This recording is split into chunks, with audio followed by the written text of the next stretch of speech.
Hello, and welcome to McDonald's second quarter 2024 investor conference call. At the request of McDonald's Corporation, this conference is being recorded. Following today's presentation, there will be a question and answer session for investors. At that time, investors only may ask a question by pressing star one on their touch-tone phone. I would now like to turn the conference over to Mr. Mike Cieplak, Investor Relations Officer for McDonald's Corporation. Mr. Cieplak, you may begin. Good morning, everyone, and thank you for joining us. With me on the call today are Chairman and Chief Executive Officer Chris Kempczinski, Chief Financial Officer Ian Borden, and President of McDonald's USA, Joe Erlinger. As a reminder, the forward-looking statements in our earnings release and 8-K filing also apply to our comments on the call today. Both of those documents are available on our website, as are reconciliations of any non-GAAP financial measures mentioned on today's call, along with their corresponding GAAP measures. Following prepared remarks this morning, we will take your questions. Please limit yourself to one question and then re-enter the queue for any additional questions. Today's conference call is being webcast and is also being recorded for replay via our website. And now, I'll turn it over to Chris. Thanks, Mike, and good morning, everyone. Beginning last year, we warned of a more discriminating consumer, particularly among lower-income households. And as this year progressed, those pressures have deepened and broadened. The QSR sector has meaningfully slowed in the majority of our markets, and industry traffic has declined in major markets like the U.S., Australia, Canada, and Germany. In several markets, we also continue to be negatively impacted by the war in the Middle East. These external pressures certainly weighed on our performance for the quarter, with declines in comparable sales globally and across each of our segments. But there were also factors within our control that contributed to our underperformance, most notably our value execution. For 70 years, McDonald's has defined value in our industry, and we are taking meaningful actions across the world to assert our leadership. The hallmark of a great company is its ability to perform in good times and in bad, and we are resolved to reignite share growth in all our major markets, regardless of the prevailing market conditions. This won't happen overnight, but it will happen. The unique competitive advantages of McDonald's afford us many levers to pull, and we have the financial wherewithal to sustain our investments as needed. One area of strength is our restaurant teams, who continue to execute with excellence to serve our customers and local communities. Creating a better customer experience has delivered operational improvements, improved service times, and increased customer satisfaction across most of our major markets. And it's this relentless focus on execution that will give customers more reasons to visit our restaurants more frequently. Leaning into the power of our core menu also leads to outstanding execution in our kitchens. Our deployment of Best Burger is a great example of this. Now deployed in over 80% of markets, the training and focus on the basics ensures we deliver the gold standard product our customers expect, which is driving elevated taste and quality perceptions. We remain on track to have Best Burger deployed in nearly all markets by the end of 2026. And as we announced late last year, we continue to innovate across our core menu to address unmet customer needs with a more satiating burger that will provide great value for money. This new burger, which we're piloting across 3 international markets this year, includes 2 beef patties perfectly layered with melting cheese, crispy toppings, and a tangy McDonald's sauce. It's a quintessential McDonald's burger with a twist on our iconic familiar flavors. Named the Big Arch, we plan to test and learn through the end of the year to gather learnings before scaling more broadly internationally. We continue to have a significant opportunity for growth in chicken, a category that's twice the size of beef globally and growing at a faster rate. By featuring our beloved icons like McNuggets and McChicken, while driving growth in emerging favorites like McCrispy and McSpicy, our chicken sales are now on par with beef sales. The McCrispy chicken sandwich is now offered in more than 55 of our markets around the globe, and through our plans to further expand our McCrispy equity, we will continue to capture chicken market share. As we continue to build on our $17 billion brands across our core menu, our digital penetration also continues to grow. Loyalty membership has now reached 166 million members, pacing ahead of expectations as we work towards our ambition of 250 million members, and identified users now represent 25% of system-wide sales. We know that engaged loyalty customers spend more and visit more often, and as a result, we're driving digital market share gains and continuing to build on our understanding of customer preference, personalization, and behaviors. But as I said in my opening, we recognize that in several large markets, including the U.S., we have an opportunity to improve our value execution. Consumers still recognize us as the value leader versus our key competitors, but it's clear that our value leadership gap has recently shrunk. We are working to fix that with pace. Over the last several years, our system has sustained significant inflationary cost increases ranging from 20 to 40% depending on the market. As we absorb these cost increases in partnership with our franchisees, we look for ways to protect restaurant profitability via productivity efforts and selective price increases. These price increases disrupted long-running value programs and led consumers to reconsider their buying habits. In some markets like Germany, Spain, and Poland, the flexibility of their value programs like McSmart have allowed them to quickly make adjustments that were embraced by consumers and drove market share gains. In other markets like the U.S. with their $1 $2 $3 value program, a more comprehensive rethink has been required. Our U.S. President, Joe Erlinger, is on the call and will share more about our plans in just a minute. The point is, we know how to do this. We wrote the playbook on value, and we are working with our franchisees to make the necessary adjustments. McDonald's competitive strengths are formidable and growing. Our brand is as strong as ever. Yet again, Kantar recognized McDonald's as the world's 5th most valuable brand and the #1 most valuable non-tech brand. We're executing with excellence, and our restaurant operations are an area of strength. Our digital footprint within the industry is unmatched and growing as we build one of the world's largest loyalty programs.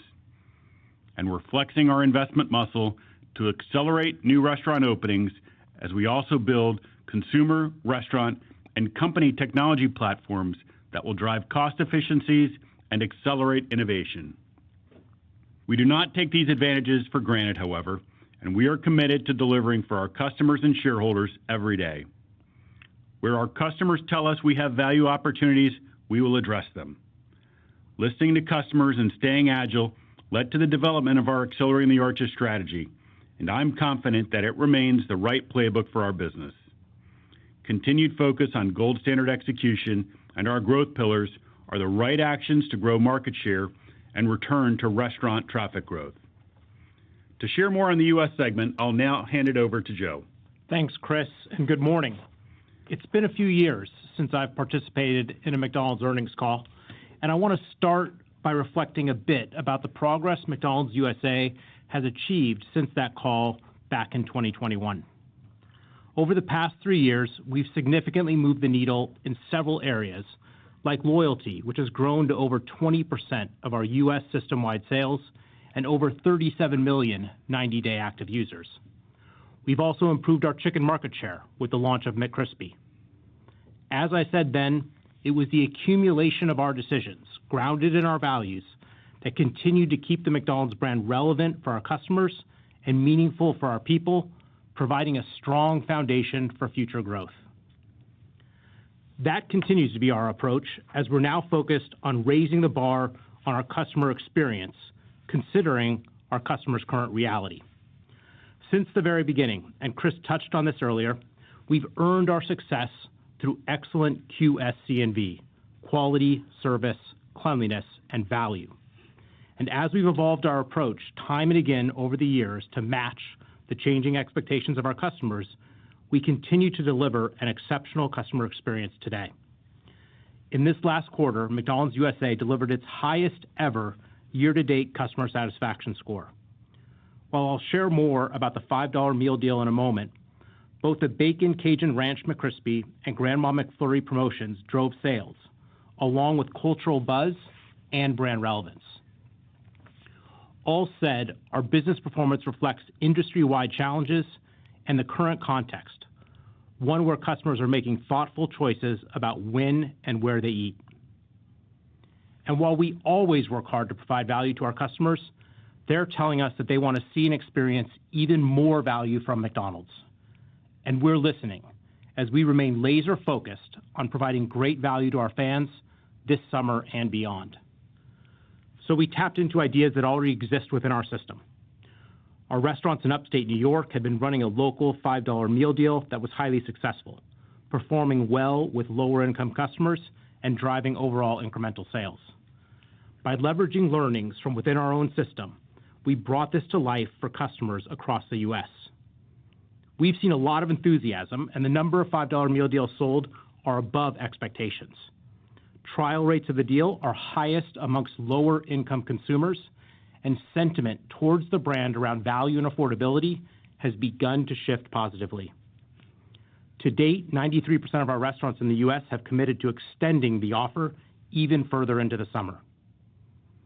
And there are other ways customers can experience great value at McDonald's. We continue to provide a steady stream of offers on the mobile app, including nationwide Free Fry Fridays, where you can get a free medium fry every Friday with any $1 purchase on the app. And as we work through the important details of a future U.S. value platform, we will continue to make decisions grounded in insights with the customer at the center. At the end of the day, we expect customers will continue to feel the pinch of the economy and a higher cost of living for at least the next several quarters in this very competitive landscape. So we believe it's critical for us to consider these factors in order to grow market share and return to sustainable guest count-led growth for the brand. McDonald's is uniquely positioned to succeed in this environment given our size, scale, and competitive advantages. We have a fully modernized restaurant estate. We have a simplified menu that focuses on our core while never shying away from bringing back fan favorites at the right times or pursuing the right new product innovations. We have built one of the largest loyalty programs in the industry, and we're continuing to lead with a long-term mindset, making decisions that meet our customers where they are and where they need us right now, while also plotting a path for sustained success. And now I'll turn it over to Ian. Thanks, Joe, and good morning, everyone.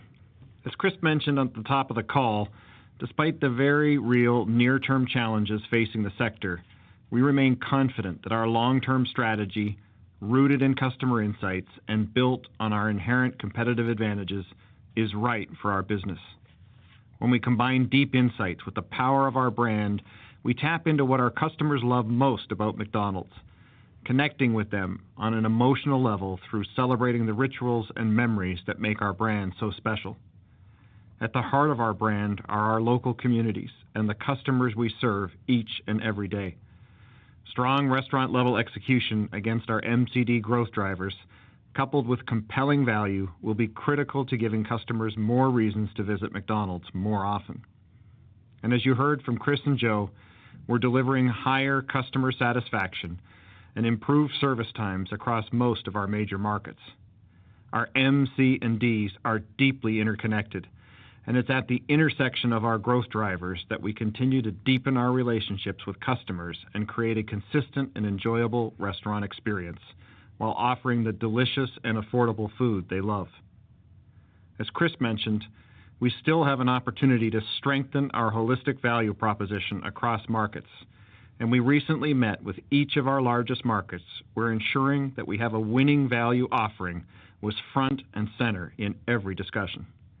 We're taking a forensic approach to evaluating our offerings and acting with urgency and agility to implement solutions to deliver against customer expectations. Germany has continued their holistic approach to value with a 360-degree affordability strategy, including McSmart at the center, and are consistently driving elevated levels of customer awareness. This is a best-in-class example of listening to the customer, designing a program that meets them where they are, and ultimately delivering incremental sales, customer satisfaction, and market share gains. As we scale best practices across the system, markets like France and Australia have adopted their own version of the McSmart platform, and early results have been encouraging. And in May, the UK offered smaller, more affordable bundles of their own, with their 3 for £3 mix and match menu that resonated with customers looking for more affordable options. And to address an opportunity to offer more compelling value at breakfast, which remains the fastest growing day part in the market, the Canadian market recently launched a new price-pointed beverage value, offering our customers the coffee they love every day, starting at just $1. McDonald's has long been an affordable destination for communities to come together and share a meal, but it's always been about more than just price. This quarter, we continued to elevate the experience, combining our delicious food with unique mobile app and in-restaurant experiences, ultimately delivering value, however and whenever customers decided to order and enjoy their McDonald's favorites. Germany leaned into the Easter holiday with a fun and interactive calendar promotion, where customers enjoyed a daily deal available exclusively in the mobile app. From discounts on our most iconic menu items like the Big Mac or Chicken McNuggets to unique meal deals, the promotion drove remarkable engagement and significant growth in loyalty sales. And Italy drove traffic to our restaurants with Summer Days, a similar seasonal calendar campaign featuring a variety of exciting meal bundles. And a local favorite, the Frequent Fryer program, returned to the Canadian market this quarter. To engage loyalty members with a new approach to gamification, the market launched a nationwide scavenger hunt for fry icons, which could then be entered on the mobile app for free loyalty points or free fries. Nearly 3.5 million codes were entered throughout the promotion, driving meaningful lifts to the fry category. Even with strong execution against our Accelerating the Arches growth drivers, performance this quarter reflects a pressured industry landscape in the U.S. as well as across many of our largest international markets. Our international operated market comps were negative, reflective of this broad-based pressure, where customers continue to be more intentional with the dollars they spend, and performance in France. And in our IDL segment, positive comp sales in Latin America and Japan were offset by the impact from the ongoing war in the Middle East and a less confident consumer in China. Despite the pressured top-line growth we've discussed this morning, we drove adjusted earnings per share of $2.97 for the quarter, a decrease compared to the prior year of about 5% in constant currencies.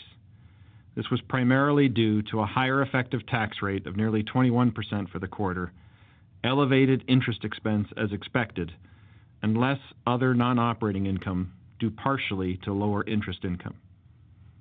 Top-line results generated over $3.5 billion of restaurant margins for the quarter and a year-to-date adjusted operating margin of over 46%, highlighting the durability of our business model. This was offset by higher G&A due to continued investments in digital and technology, as well as enterprise transformation efforts and costs associated with our biennial worldwide convention. As we've talked about before, driving long-term growth requires making the right strategic and forward-looking investments, and we are committed to continuing to invest in our platforms and growth drivers while relentlessly prioritizing current year run-the-business spend. While we expect industry challenges to persist, we believe we are well positioned with the unique size and scale that only the McDonald's system can provide. There remains significant power in focusing on what's within our control, offering our customers delicious food at unparalleled value and convenience that will drive future market share gains and guest count growth. With this as our North Star, we believe we're poised to deliver long-term growth for our system and our shareholders. Now, as most of you know, this is Mike's last earnings call with McDonald's. So before I close, I'd like to take a moment to personally thank Mike for his significant contributions to our brand. He served as a trusted advisor to our senior leadership team by playing a key role in developing and communicating our strategy. Mike has been at McDonald's almost as long as I have, and his deep knowledge of our business and ability to foster relationships with stakeholders has been invaluable to me, especially as I've taken on the role as CFO. On behalf of everyone at McDonald's, Mike, thank you.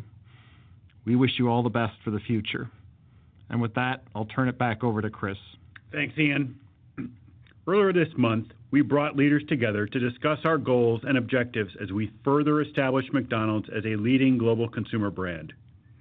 As a team, we are committed to act with urgency, cementing our value leadership, growing share in areas like chicken, and bolstering loyalty through digital customer acquisition, adoption, and retention on a global scale.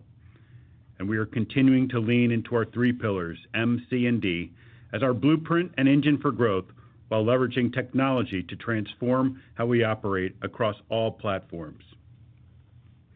Even as the world around us continues to change, we know the power of the McDonald's brand will prevail. We're digital forward, values driven, and culture led, and will continue to reinvent ourselves to meet our customers and restaurant teams where they are today and where they're going tomorrow. With more than 40,000 locations across the globe, we uphold a presence that we believe few in our industry could ever hope to match. We offer the best franchising opportunity in the world, offering a familiar beacon of support for the over 40,000 communities where we live, work, and serve. And we're just getting started. We're making progress towards our ambition of 50,000 restaurants by the end of 2027. And when we combine our strategy with great value and high-level execution, we are confident we will further our leadership position. As I close, I want to extend a sincere thank you to our franchisees, suppliers, and employees around the world for their continued resilience and unwavering commitment to serving our customers and local communities. And with that, we'll begin Q&A. Thank you. And as a reminder, if you are an investor and would like to ask a question, please press star followed by the number 1 on your telephone keypad. We ask that you limit yourself to one question and re-queue for any additional questions. Our first question is from John Ivankoe with JP Morgan. Hi, thank you very much. Certainly McDonald's has access, to consumer data, consumer information that almost no corporation in the world does. And, when I consider, 6 months ago, 12 months ago, it was fairly well known there, the restaurant industry would see a fairly wide pricing gap versus grocery, and many consumers would have drawn down their excess savings from COVID, that we would be in an environment where value, quite frankly, would be more necessary. So, I just wanted to get a sense of really what changed so significantly from the consumer's perspective relative to your expectations in the last 6 to 12 months. And if I can, how McDonald's kind of pivots itself from being reactionary from a value perspective, from a consumer trend perspective, to more anticipating changing needs before they happen as opposed to after. Thank you so much. Hi, John. Thanks for the question.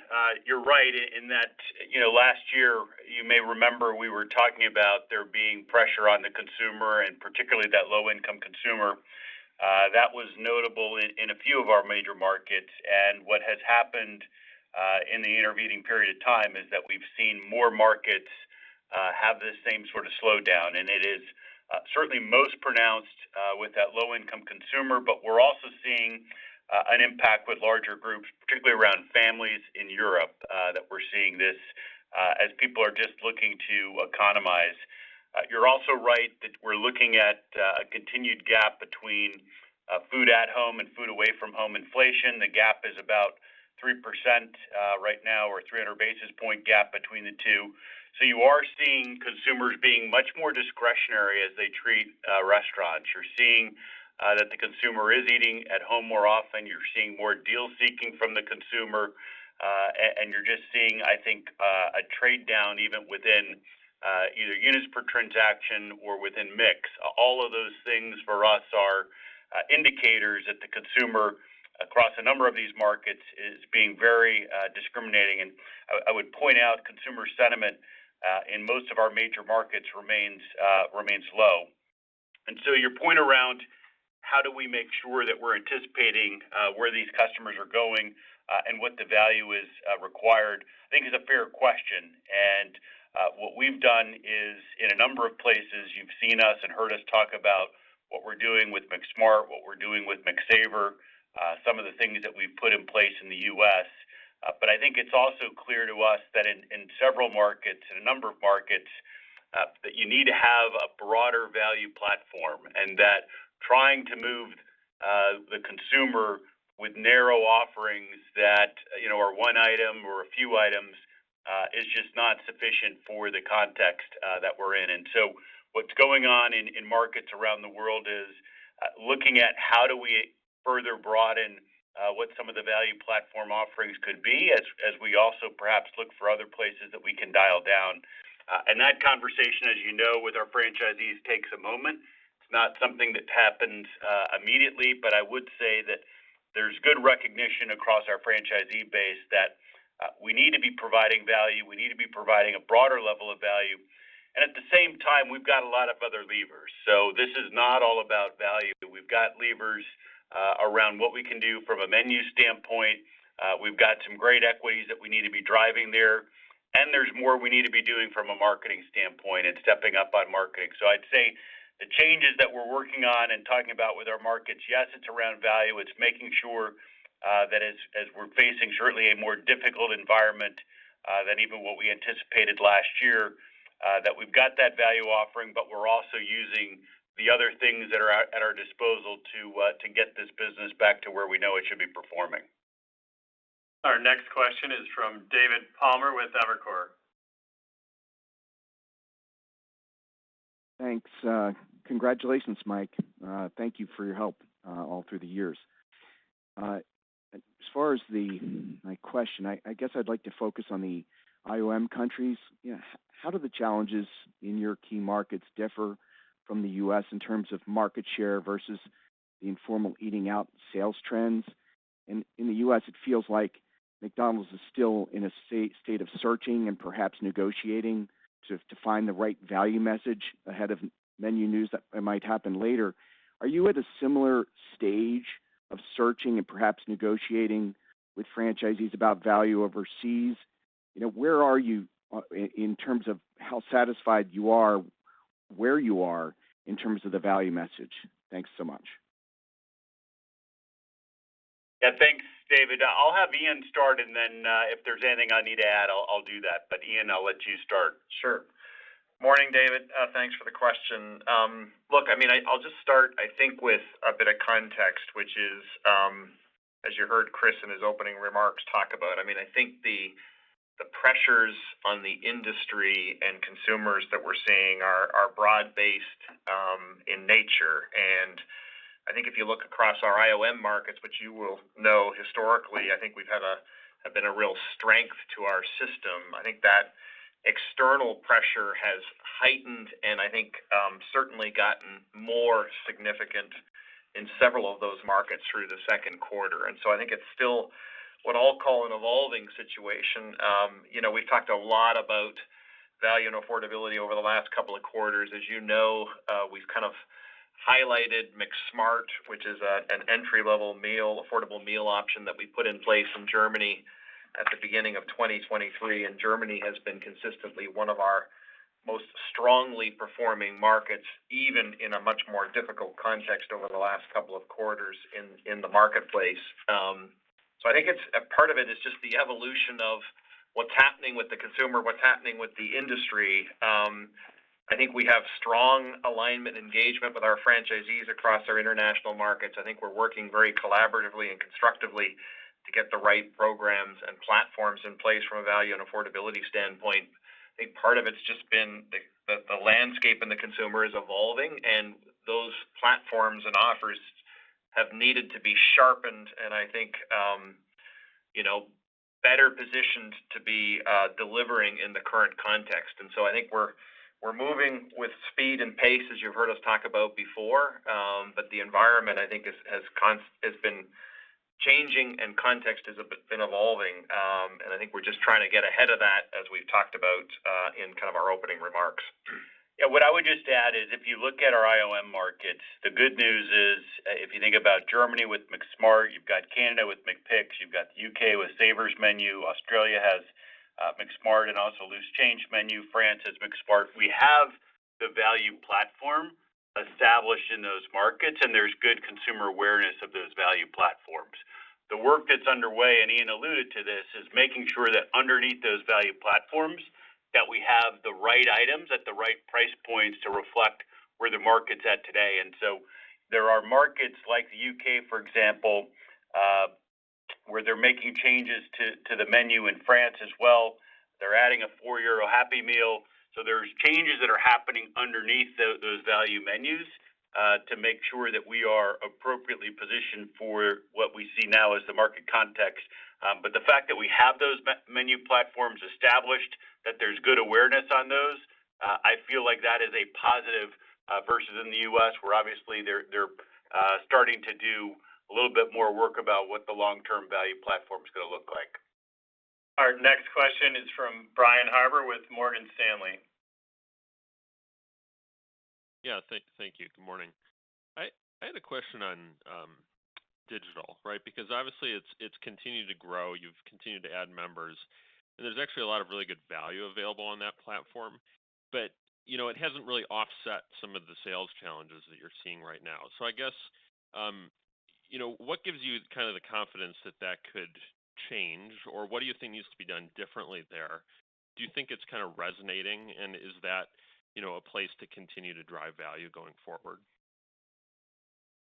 Yeah, it's a great question. We feel really good about our digital business, and we're seeing strong performance on the digital business, as I alluded to in the opening.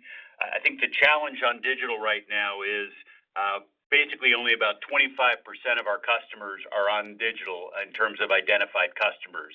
And so as you think about what you need to do to drive the overall business, we just don't have digital yet at the size and with the penetration that's needed to move the entire business. And I think some of what has happened as you sort of look at things is we probably were a little over-rotated on digital versus broad everyday value that we're offering available to all consumers, those who maybe aren't yet on our digital platform. So that's the work that's underway.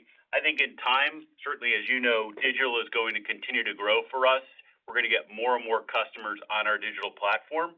And I think in a couple of years' time, particularly as you get to 250 million users, it's a different conversation about how digital can drive value. But today, we just don't have the penetration where we need it to be to move to 75% of the business that's not on digital. And so that's the value work that we just have been talking about. Our next question is from David Tarantino with Baird.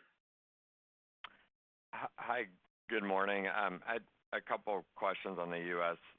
Value initiatives. First, I was hoping you could elaborate on the effectiveness of the $5 meal deal that you're running and whether you're seeing the sales or traffic inflection you had anticipated from that program. And then secondly, I think, Chris, you mentioned it's necessary to have more of a platform idea in all of your key markets. And I'm just wondering, in the U.S., how those conversations are going with franchisees and whether franchisees are supportive of a broader national value platform and when that might happen. Thanks. Hey, thanks, David. Appreciate the questions. Relative to the $5 meal deal, it's really performed and done exactly what we wanted it to do. First we wanted to see a change and improved brand perceptions around value and affordability, and it's done that. We wanted to make sure that it connected with the single user, especially the lower income consumer, and we've seen that through increasing trial rates by that consumer base. Our two lowest income cohorts, the under $45,000 cohort and the $45,000 to $75,000 cohort, saw an increasing trial and participation around the $5 meal deal throughout the life of the promotion, which was incredibly encouraging. And then lastly, obviously, we wanted to see a shift in guest counts to drive both the short and long-term health of the business. And ultimately, I believe in guest count-led growth. And while it's begun to do that, it hasn't yet translated into sales. The average check, though, has been over $10 for the $5 meal deal, so we do feel comfortable about the add-on that's happening as part of that program. Relative to the longer-term platform, obviously, this is a big investment for us and our franchisees. When you think about the dollar menu, which existed for over 10 years, and when you think about dollar menu 1, 2, 3 that's been in place now for over 6 years, we just need to be very thoughtful and considerate as we work through what our national everyday value and affordability platform will be. That work is happening in good partnership with our franchisees, and so we're comfortable that we'll get to the right answer. There's no question that the franchisees see the impact and the importance of a national everyday value and affordability platform, and so we're working through that at pace with them. In the meantime, obviously, we're continuing to offer consumers great value with the $5 meal deal extending in 93% of our restaurants into August, and we're working with our franchisees to extend that even longer. We continue to offer great value via the app, which Chris just talked about a bit. And we also continue to have a lot of local deals at what we call our business unit level. So we'll continue to squarely offer our consumers value throughout the summer and into the fall. Our next question is from Sara Senatore with Bank of America. Great, thank you. I wanted to ask about the sort of margin implications, and in particular, maybe talk about whether you'll need additional franchisee support for either U.S. or IOM. Specifically, I know we seem to be seeing actually some deflation in some beef trim and other cuts, which is very different from what we had been seeing. So, to the extent that you are offering more value, you'll have a permanent value platform. Is some of that funded by lower input costs, such that maybe there's less margin pressure, or is that something that you'll have to address with franchisees? I know in IOM markets you had given some franchisee support. I'm not sure where that stands now, but is there any contemplation of, again, investing either behind franchisee or perhaps contributing to marketing funds? Anything from McDonald's corporate to help, I guess, lessen the burden? Thanks. Morning, Sarah. It's Ian. I'll start, and then I think maybe Chris or Joe might jump in at the end. Look, I think as you said, from a margin pressure standpoint, obviously the top line performance has been more muted, so that obviously creates a level of pressure. But I think if you use kind of our McOpCo margins as a bit of a proxy, you would have seen that they held up pretty well through the quarter, simply because, as you noted, we're certainly seeing much lower levels of inflation in areas like food and paper, which are down at the kind of low single-digit level. Obviously, labor inflation, particularly in the U.S., is a little higher still, especially with some of the minimum wage changes in places like California. I think in terms of just kind of trying to answer the broader part of your question, value and affordability is kind of a fundamental part of our business model, and I think our owner-operators understand that, and obviously understand that that's something strategically that we always need to have in place. As you would have heard us talk previously about, we don't subsidize pricing, so we want to get to the right outcomes and do that in a way that it's going to be sustainable and profitable for both our operators and for McDonald's. And I think over time, we know that strong affordability and value is what drives volume-led growth, as you heard Joe touch on, and volume obviously is ultimately what drives sustainable profit and cash flow for the business and for the system. I think as we get some of these ideas in place, obviously we want to bring them to life in creative and effective ways, and we're going to put all of the resources of our system against making sure that we execute this and put ourselves in a position to win in a difficult environment. But I may just kind of let Joe or Chris weigh in. Yeah, I would just add, our franchisees in the U.S. are in a very strong financial position. And so they have the financial firepower, both in terms of cash flows as well as equity, to make investments. And they can make those investments across their P&L. If you actually look at gross margin in the 20 years pre-COVID, we're actually at a high right now versus those 20 years. So we feel very good about the ability of our franchisees to invest via their P&L or otherwise, and we are working through with them right now a look at the overall profitability of the $5 meal deal. But we think they've got the ability to invest, and so we're comfortable with the position. position in the U.S. Yeah, my only add is I just would underline the word that Ian used, which is sustainable. We're only interested in doing things that are sustainable strategies that we can continue, and so that's going to be our guide as we think about where we need to go on these things. And there is a lot of, I think, strength within our system, financial strength within our system to implement the necessary changes, but they have to be sustainable for us. Our next question is from Dennis Geiger with UBS. Thank you, and thanks, Mike, for all your help. Best of luck.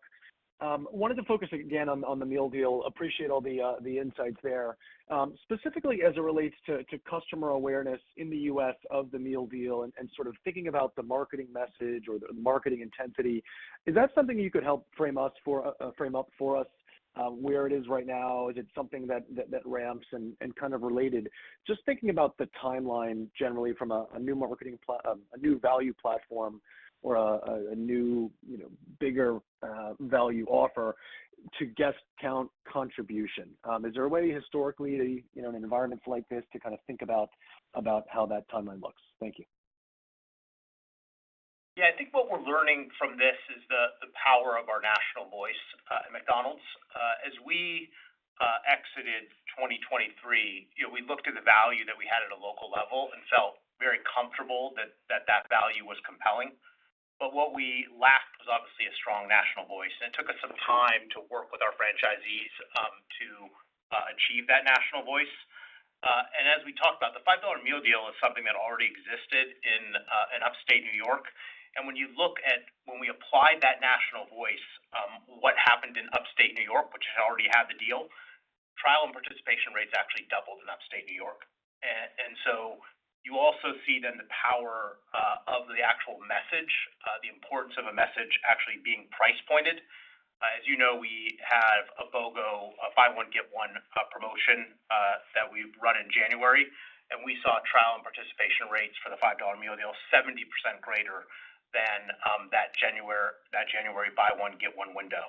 So, that is the power of national marketing, the awareness that brings. I won't get into specific numbers around awareness, but certainly when we launch our new national everyday value and affordability platform, building awareness of that platform will be absolutely critical.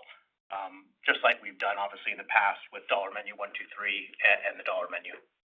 My only add on the pace question is that ultimately is on us. There's nothing externally that drives the pace. It's all an internal thing. And so we've seen in some markets like France, for example, where there's strong alignment, we can move very quickly. In other places, it requires more conversations because of the breadth of the changes.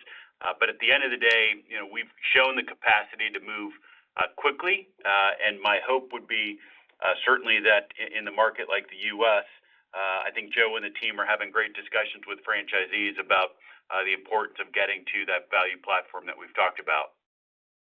Our next question is from Jeff Bernstein with Barclays. Great. Thank you very much. Just looking outside the U.S., perhaps, I was hoping to touch on France and China. France, I'm just wondering if you think it's more of a McDonald's specific issue, which I think is what maybe you referred to in the past, versus a macro issue, and how you view the competition there.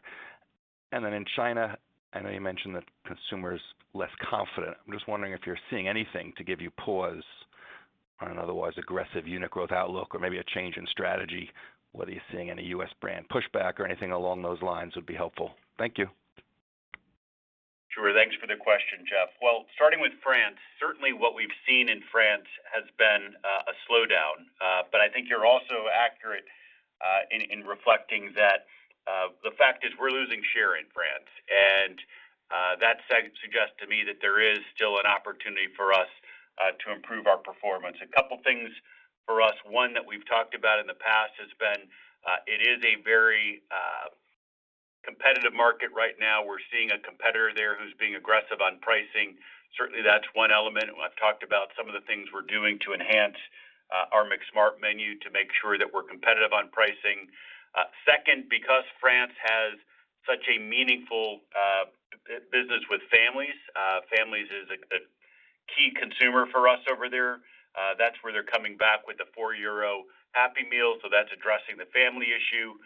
And then we are also looking at, what can we be doing to make sure that we're engaging with customers around where our brand is positioned. France is one of the markets that has a higher Muslim population, and so when you think about the Middle East, the impact that we're seeing in France has been more than maybe in other markets because of that population. So there's a lot that the team is looking at doing on how do we make sure we're telling our story from a marketing standpoint at the local level. But I think it's fair to say that we have an opportunity to get back to share growth in France. The market has slowed down, but the market is still delivering modest, very small growth, and we want to participate more in that. In the case of China, China is a very competitive environment right now, and as you've seen from a number of other consumer companies, it is highly promotional. Consumer sentiment in China is quite weak, and you're seeing both in our industry and across a broad range of consumer industries, the consumer being very, very much deal-seeking. In fact, we're seeing a lot of switching behavior in terms of just consumers, whatever's the best deal, that's where they end up going. Positively in that environment, one, we're holding share. So our business in China is holding share. And the second thing that I would say is that we are still seeing good returns on our new unit openings. So there's, from our vantage point, a lot of runway around growth on new units, and we are laser focused on the returns that we get from new units. If those were to ever dip below what we would consider to be an acceptable return threshold, we would certainly relook at our opening pace in China. But right now, what we're seeing is that the returns on new openings are holding up. And so from our vantage point, the 1,000 restaurants per year pace that we've been on, we're still working toward that number in 2024. Jeff, I might just hook on to Chris, because I just want to, I know you were asking about France, but I think it is important just to kind of reinforce a little bit of what we touched on earlier, which is, I mean, I think the external trends and pressures that we're seeing on the industry, on the consumer, I think are broad-based across IOM. I think consumers are being, as you've heard us say earlier, more discerning about where, when, and what they eat. And I would say we don't expect, significant changes in that environment for the next few quarters. So obviously, as you've heard us talk a lot about, we're kind of laser focused on this forensic review of kind of our value and affordability positioning in each of our key markets. We're going to position ourselves to win, and we're moving, I think, with a sense of urgency, but obviously at the pace to get that right. And as you've heard us talk a lot about, we've got the system strength and know-how to put us in that winning position. I would just say, I think the third quarter has certainly started similarly to how the second quarter ended, and we're seeing, I think, negative comp trends across IOM and frankly across each of our three operating segments. Our next question is from Eric Gonzalez with KeyBank. Hey, good morning, and thanks for the question. I'm just curious about, trade down. In the past, McDonald's was thought of as a defensive, a defensive option because in economic downturns it would pull share from more expensive categories. So I'm just curious why you think you might not be getting the trade down that you depended on in the past, and whether that's a function of value perception or something that can be addressed with a new value construct. Thanks. Yeah, thanks, Eric. Well, I think we are seeing trade down, but what we're seeing is that the loss of the low-income consumer is greater than the trade down benefit. And so you're seeing with that low-income consumer, in many cases, they're dropping out of the market, eating at home, and finding other ways to economize, cutting down on trips. So we are seeing the benefit of trade down, but it's just not enough to offset the pressure that we're seeing on that low-income consumer.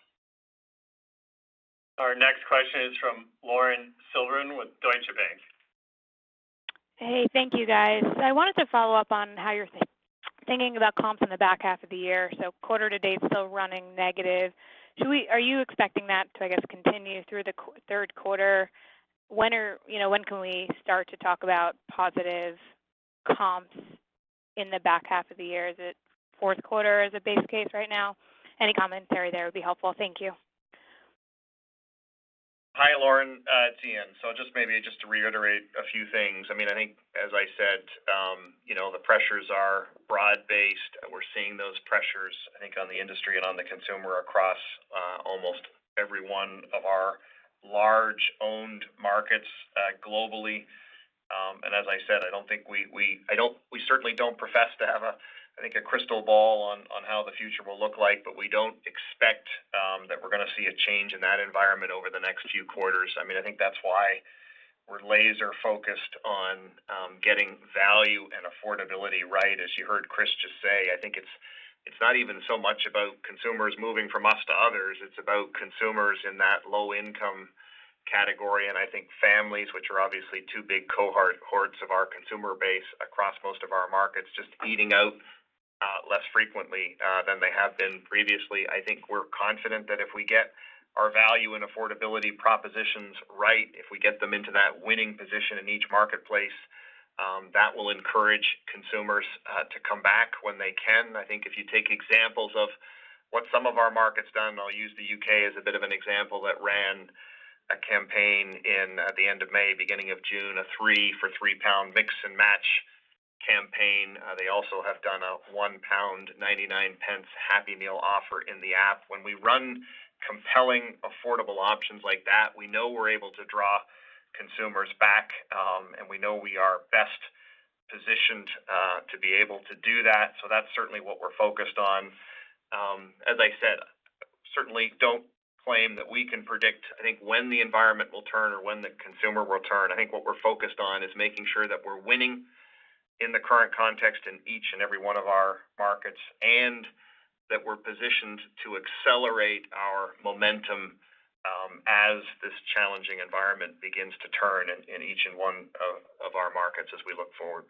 Yeah, the only thing I'd add is McDonald's at its essence, this is a growth business, and so we're not accepting negative comps as just sort of the way it is because of the consumer headwinds. We absolutely are committed to getting this business back to growth. Foundation of that is the value platforms that we've talked about, but we need to do more on menu innovation. We've got more levers that we can do on digital, and certainly getting our marketing to be more of a contributor as it was last year. I think all of those things need to work in combination to get the business back to where we know its rightful place is. Our next question is from Brian Bittner with Oppenheimer. Thanks. Good morning. Chris, you said in your prepared remarks that your value leadership gap versus the competition has shrunk. And I'm just curious, how are you measuring this gap? What informs you that it has shrunk? And just secondly, what gives you the confidence you can reignite this gap with value at a time when everyone seems to be getting much more aggressive on value? Is it the success you're seeing with the $5 deal, or what else is fueling the confidence that this gap can reignite? Sure. Thanks for the question. So there's two ways that we measure value. They're both consumer-based surveys, but one is we get to just the overall brand impression, and we survey consumers around the world for their brand impression of how McDonald's does on both value and affordability. Affordability being a more specific thing around typically price points, value being a broader metric that speaks to a number of different things. So it's all very survey-based. Like I said, there's part of it which is looking at brand image, and then we also have a second survey that we do around most recent experience, and that gives us a little bit more of a current snapshot of where we are seeing the consumer.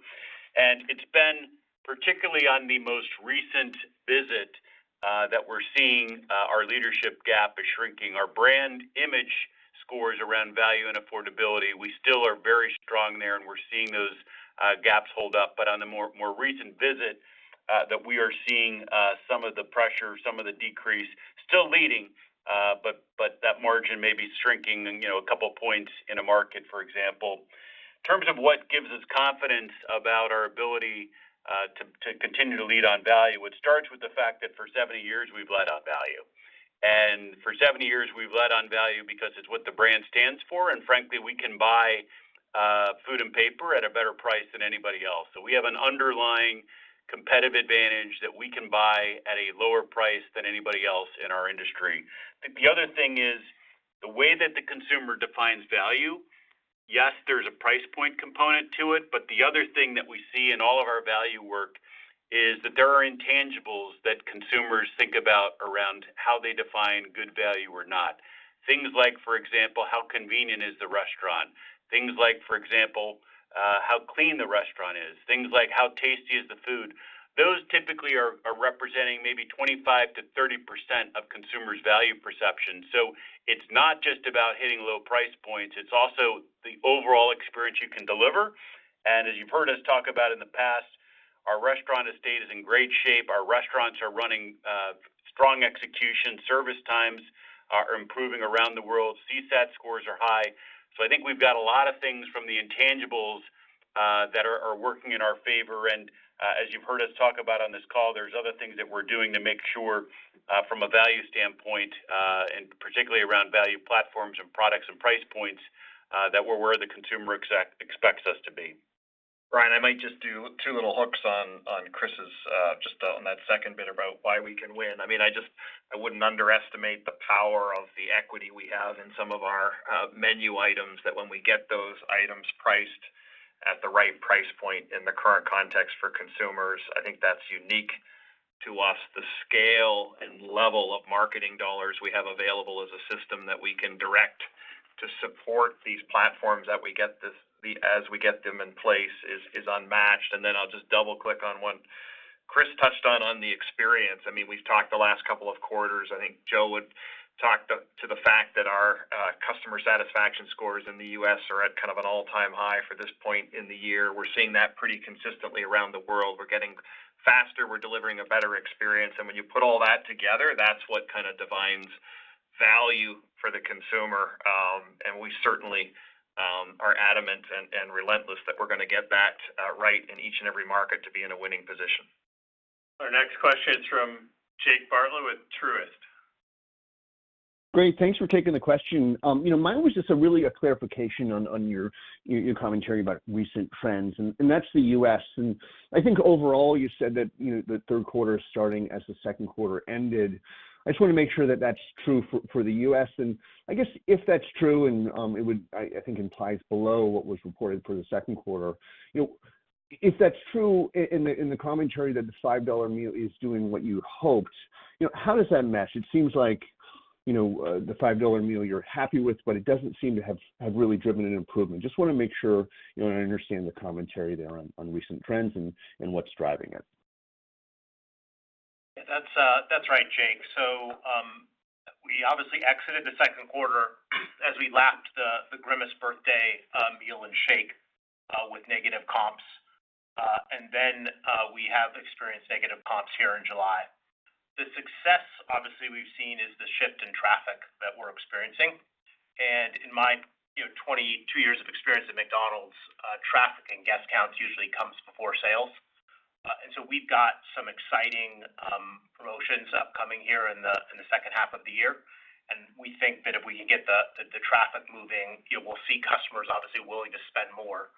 Remember that the customer that's coming in for the $5 meal deal, they are buying more than just the $5 meal deal, because we see that average check up around a little over $10.